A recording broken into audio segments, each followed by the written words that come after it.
Among those flying on Flight 77 was Eddie Dillard. Not long before, Eddie had taken early retirement from a lifelong career at Philip Morris and had turned his attention to real estate in the bursting market of the early 21st century. He had recently acquired a house in Los Angeles and was headed west that day to preview his new property.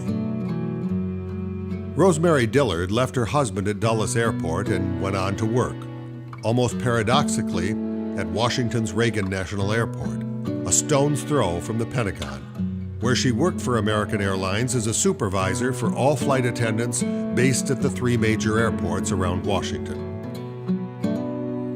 I'm walking down the hall going to the elevator, and it felt like somebody reached inside my body and ripped my heart out like they were scraping it out. And then I just started shivering. But I went downstairs and I went in my office, and there's no one around. And I'm like, where is my staff? Where is everybody? And the administrative manager, she came up to me and she said, one of those was our crew. And I said, our crew? And she said, yes. And she said it was Flight 77. And then I grabbed her and I said, Eddie was on Flight 77.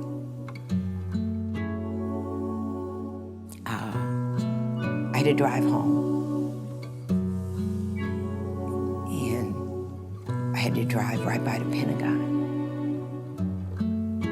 And I could see the burning. Every time I pass it, I just remember the smoke. He in my heart, continues to be a real family man.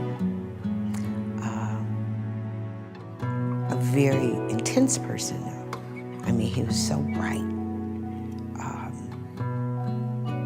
He had a strong personality. And he liked doing things big. He liked entertaining. He liked just going places, doing things. He was adventuresome. Had to have that first cup of coffee in the morning and a newspaper.